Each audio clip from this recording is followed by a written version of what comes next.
Good morning students. మనకి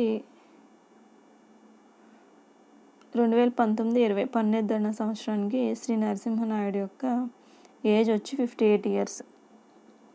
ఎప్పుడైనా పన్ను బాధ్యత లెక్కించేటప్పుడు ముందు గుర్తుపెట్టుకోవాల్సిన విషయం అతను ఏజ్ ఎంత. 58 ఇయర్స్ అంటే బిలో 60 ఇయర్స్ కాబట్టి ఫస్ట్ది అప్లై అవుతుంది. అంటే 2,50,000 వరకు ఎలాంటి పన్ను ఉండదు. 2,50,000 నుంచి 5 లక్షల వరకు 5% పన్ను ఉంటుంది. ఆ ఫస్ట్ది ఏదైతే ఉందో అది వర్తిస్తుంది. ఎందుకని ఇతని యొక్క వయసు 58 సంవత్సరాలు కాబట్టి. ఏటీసీ కింద లభించే తగ్గింపులను అతను చెల్లించవలసిన పన్ను గణించండి అని చెప్పారు. చెల్లించవలసిన పన్ను గణించాల్సి వస్తే మనం ఏటీసీయే కాదు, ఇంకా ఏమేమి ఉన్నాయో ఏటీసీ నుంచి ఏటీయూ వరకు అన్ని తగ్గింపుల్ని కూడా లెక్కించాలి కంపల్సరీ. ఫస్ట్ ఇతని యొక్క స్థూల జీతం 5,27,000. గుర్తుపెట్టుకోండి, స్థూల జీతం అని ఇస్తే దీంట్లో ప్రామాణిక తగ్గింపు తీయలేదని అర్థమవుతుందా? స్థూల జీతం అని ఉంటే దీంట్లో ప్రామాణిక తగ్గింపు సెక్షన్ 16 కింద తీయలేదని అర్థం. సో ఫస్ట్ పాయింట్ నేను ఆన్సర్లో ఎక్స్ప్లెయిన్ చేస్తున్నాను, పాయింట్స్ వైజ్ ఎక్స్ప్లెయిన్ చేస్తాను చూడండి. స్థూల జీతం 5,27,000 నుంచి ప్రామాణిక తగ్గింపు మనకి సెక్షన్ 16 కింద ప్రామాణిక తగ్గింపు ఎంత 50,000 తీసేస్తే 4,77,000.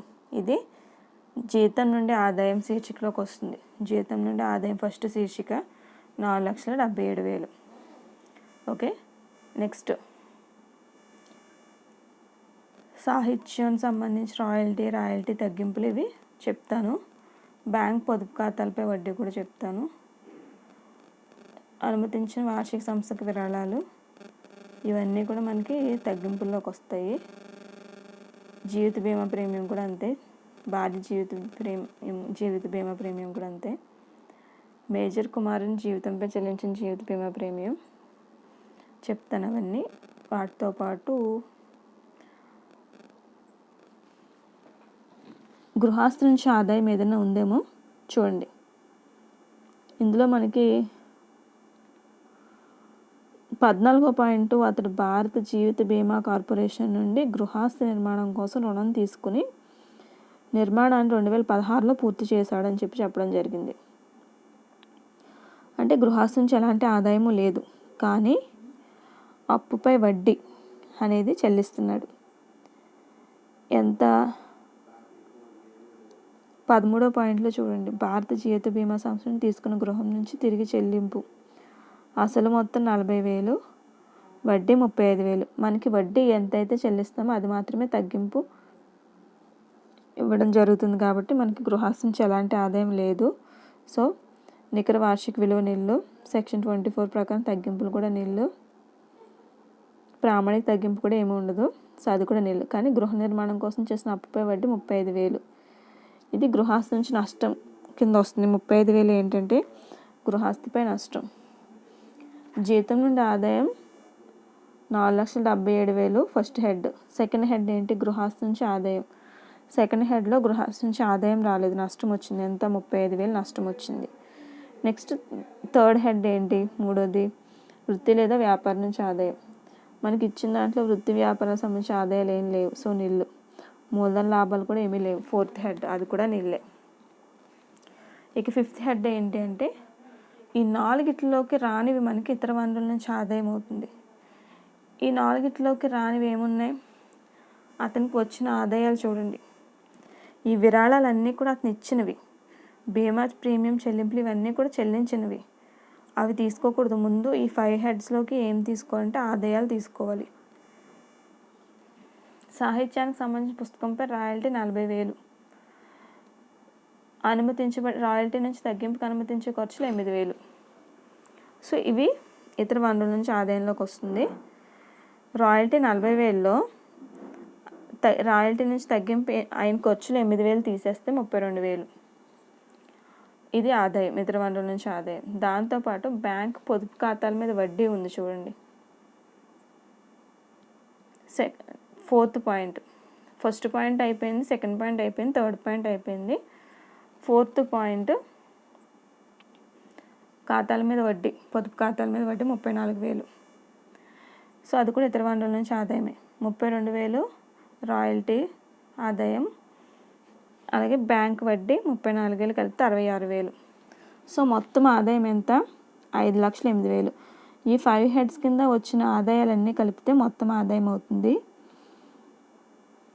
ఈ 5,08,000 ఎలా వచ్చింది అంటే జీతం నుంచి ఆదాయం ఏదైతే ఉందో దాంట్లోంచి గృహాస్తి నుంచి వచ్చినటువంటి నష్టాన్ని భర్తీ చేసుకోవచ్చు. గుర్తుపెట్టుకోండి, జీతం నుంచి వచ్చిన ఆదాయంలోంచి గృహాస్తి నుంచి వచ్చినటువంటి నష్టాన్ని భర్తీ చేసుకోవచ్చు.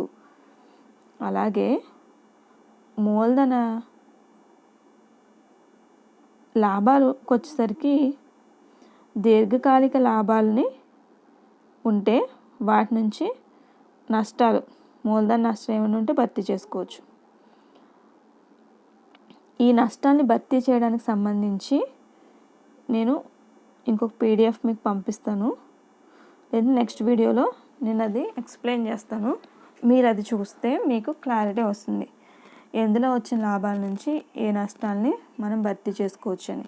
ఇక్కడ మనం ఏం భర్తీ చేసాము? జీతం నుంచి వచ్చిన ఆదాయం 4,77,000 నుంచి గృహాస్తి నుంచి వచ్చినటువంటి నష్టం 35,000ని భర్తీ చేసాం. అంటే లాభం నుంచి నష్టాన్ని భర్తీ చేసాం. అలాగే ఇతర వనరుల నుంచి ఆదాయం 66,000 లాభం ఇది ఆదాయం కాబట్టి ఇది కూడా యాడ్ చేసుకున్నాం. చేస్తే టోటల్ మొత్తం ఆదాయం 5,08,000 అయ్యాయి. ఈ స్థూల మొత్తం జీతం ఆదాయం, ఇది జీతం కాదు, ఈ మొత్తం స్థూల మొత్తం ఆదాయం 5,08,000 నుంచి ఇప్పుడు తగ్గింపులు ఎలా వస్తాయి అనేది 1 by 1 మీకు నేను కింద ఎక్స్ప్లెయిన్ చేస్తాను. 80C కింద తగ్గింపుల్లోకి ఎన్ని వచ్చినాయి అంటే ఈ 7 కూడా వస్తాయి. అంటే సొంత జీవితం మీద సెల్ఫ్ ఇన్సూరెన్స్, సొంత జీవితం మీద జీవిత బీమా ప్రీమియం 5,000 వస్తుంది. అలాగే భార్య జీవితం మీద బీమా ప్రీమియం 3,000 వస్తుంది. కుమారుని జీవితంపై చెల్లించినటువంటి బీమా ప్రీమియం, గుర్తింపు పొందిన భవిష్య నిధికి పన్నుకు వాటా 22,000, షెడ్యూల్ బ్యాంక్లో టర్మ్ డిపాజిట్ 83,000, యులిప్కి చెల్లించిన మొత్తం 4,000, భారత జీవిత బీమా సంస్థ నుంచి తీసుకున్నటువంటి గృహ రుణంపై వడ్డీ 35,000. ఇవన్నీ కూడా సెక్షన్ 80C కింద తగ్గింపుల్లోకి వస్తాయి. ఈ పాయింట్స్ అన్నీ కూడా మనకి లెక్కలో ఉన్న పాయింట్స్, గుర్తుపెట్టుకోండి. ఈ లెక్కలు ఇచ్చిన పాయింట్స్లో ఈ పాయింట్స్ మాత్రమే మనకి 80Cలోకి వస్తాయి. కానీ 80C ఏంటంటే మొత్తం కలిపితే ఇవన్నీ కలిపితే 1,55,000 అయ్యాయి.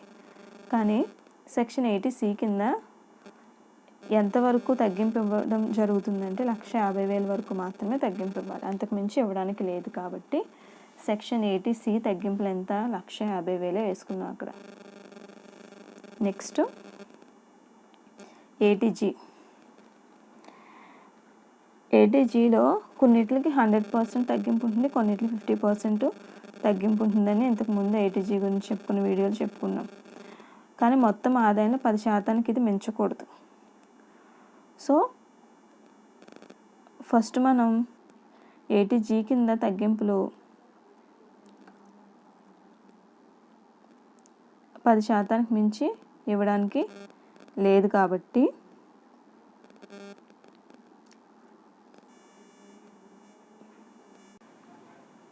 మనకి 80Gలో ఇచ్చినటువంటి విరాళాలకు సంబంధించి మనకి పైన ఏం పాయింట్ ఉందంటే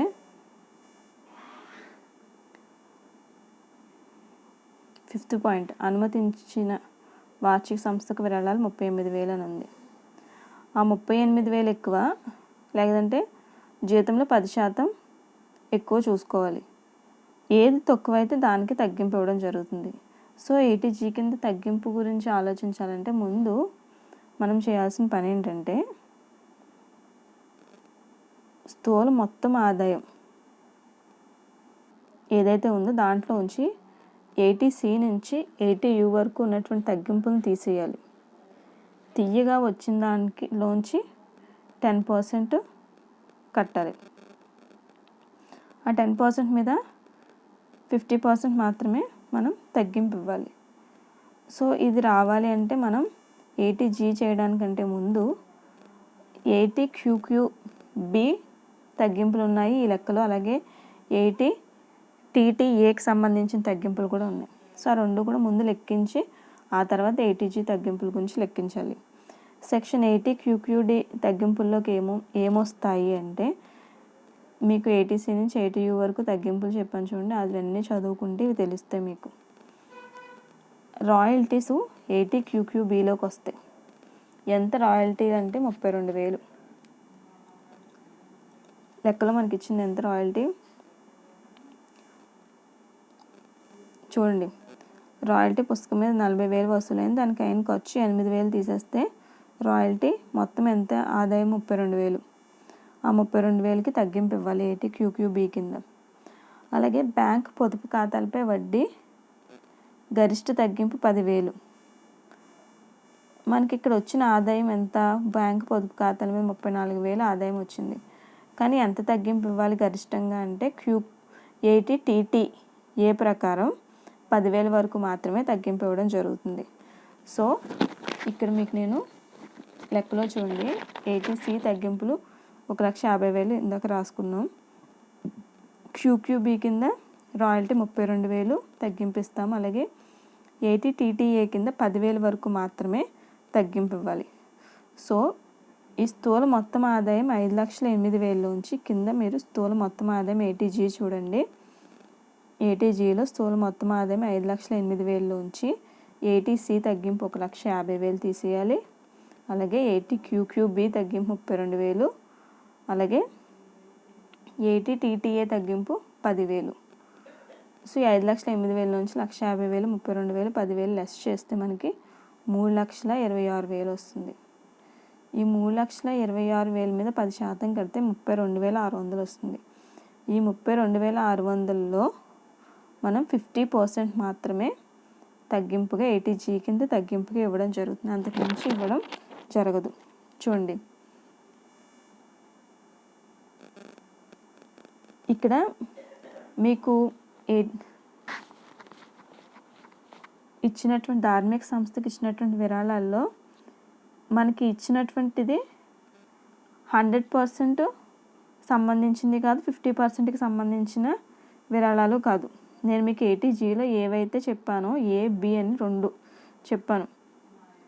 ఇది ఏ కేటగిరీలోకి రాదు, బి కేటగిరీలోకి రాదు. సో ఈ A, B 2 కేటగిరీలోకి రానివి ఏవైతే ఉన్నాయో వాటికి మీరు 80G ఎలా కట్టాలంటే ఇప్పుడు ఈ లెక్కలో కట్టినట్టు కట్టాలి. అంటే స్థూల మొత్తం ఆదాయంలో 10% తీసుకోవాలి. స్థూల మొత్తం ఆదాయం ఎలా వస్తుంది అంటే ఈ 5,08,000లోంచి 80C నుంచి 80U వరకు వచ్చినటువంటి తగ్గింపును తీసేయగా మనకి స్థూల మొత్తం ఆదాయం వస్తుంది. దాని మీద 10% కట్టి ఆ 10%లో వచ్చిన మొత్తం ఏదైతే ఉందో దాని మీద 50% మాత్రమే తగ్గింపు ఇవ్వాలి. ఇక్కడ 10% కడితే 32,600 వచ్చింది. దాని మీద 50% మాత్రమే తగ్గింపు ఇవ్వాలంటే 15,800 మాత్రమే సెక్షన్ 80G కింద తగ్గింపుగా ఇవ్వడం జరుగుతుంది. అదే ఇక్కడ వేసుకున్నాం. సో 5,08,000లోంచి సెక్షన్ 80C నుంచి 80U వరకు తగ్గింపులు అన్నీ కలిపితే 2,07,800 లెస్ చేస్తే 3,02,000. సో 3,02,000 అంటే 2,50,000 కంటే ఎక్కువే కదా. పైన చూడండి 3,02,000 అంటే 2,50,000 వరకు నిల్లు, 2,50,000 నుంచి 5,00,000 మధ్యలో ఉంది ఇది. సో అందుకని ఎంత పడుతుంది, పన్ను 5% పడుతుంది. సో ఈ 3,02,000లో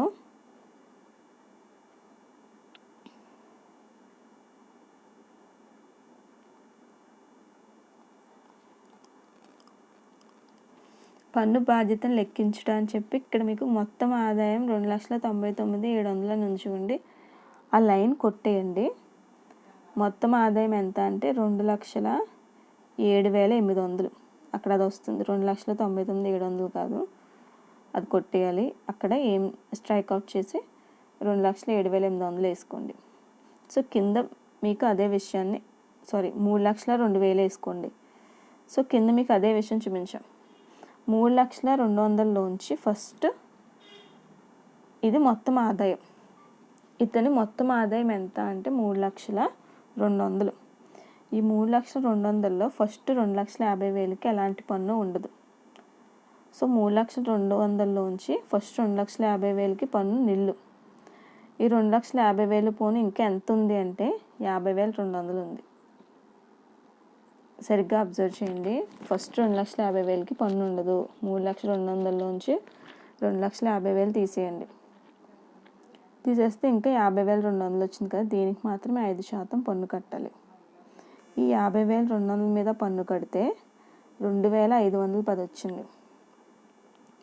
ఈ 2,510కి సంబంధించి ఇది మనం చెల్లించాల్సిన పన్ను. కానీ మనకి సెక్షన్ 87A రిబేట్ ఇస్తుంది. ఏంటా రిబేట్ అనేది కింద చూడండి, మీకు వర్కింగ్ నోట్స్లో చెప్పాను. Rebate under section 87A. మొత్తం ఆదాయం 5 లక్షల లోపు ఉండాలి. ఇతని ఆదాయం ఎంత ఉంది? 3,02,000 అంటే 5 లక్షల లోపే ఉంది. సో ఫస్ట్ పాయింట్ సాటిస్ఫై అయ్యింది. రెండో పాయింట్ ఏంటి? 12,500 లేదా చెల్లించవలసిన పన్ను. రెండింటిలో ఏది తక్కువైతే అది. 12,500 కంటే తక్కువే ఉంది కదా ఇక్కడ పన్ను, 2,510. సో 12,500 లేదంటే 2,510. ఈ రెండింటిలో ఏది తక్కువ? 2,510 తక్కువ. సో అదే రిబేట్ ఇవ్వడం జరుగుతుంది. సెక్షన్ 2 అది మనకి రిబేట్ ఇచ్చిన రెండో పాయింట్ ప్రకారం మనం చెల్లించాల్సిన పన్నే తక్కువ ఉంది కాబట్టి దానికే రిబేట్ ఇస్తున్నాడు. మూడో పాయింట్ ఏంటి? అసెస్సి రెసిడెంట్ అయి ఉండాలి. ఇతను రెసిడెంటా కాదా లెక్కలో చూడండి. ఇతను ఎక్కడ ఉన్నాడు ఏంటని చెప్పలేదు, కానీ ఇతని ఇన్ఫర్మేషన్ అంతా చూస్తే ఇతను భారతదేశంలో ఉన్నట్టుగా ముఖ్యంగా ఇతను ఇండియన్ రెసిడెంట్ అయ్యే అవకాశం ఉంది. ఎందుకంటే ఎక్కడ కూడా ఇతను ఫారెన్లో ఉన్నట్టు ఎక్కడ ఇవ్వలేదు. సో ఇతను ఇండియన్ రెసిడెంటే కాబట్టి ఇతనికి ఈ రిబేట్ 87A వర్తిస్తుంది. కాబట్టి 12,500 కంటే 2,510 తక్కువ కాబట్టి అదే రిబేట్గా ఇవ్వడం జరుగుతుంది. 2,510 రిబేట్ ఇచ్చేస్తే ఇంక ఇతను చెల్లించాల్సిన పన్ను ఏమీ లేదు కాబట్టి విద్యా సెస్సు, వైద్య సెస్సు 2% విద్యా సెస్ 2%, వైద్య సెస్ 2% కలిపితే 4% కట్టడానికి పన్ను. ఇతను చెల్లించాల్సిన పన్ను లేదు కాబట్టి ఇంక కట్టం. ఒకవేళ చెల్లించవలసిన పన్ను ఉంటే దాని మీద 4% కడతాం. సో చెల్లించవలసిన పన్ను కూడా ఏమీ లేదు. సో ఇతను పన్ను చెల్లించవలసిన అవసరం లేదు. అతను చెల్లించాల్సిన 2,510 కూడా సెక్షన్ 87A ప్రకారం రిబేట్ ఇవ్వడం జరిగింది. Thank you.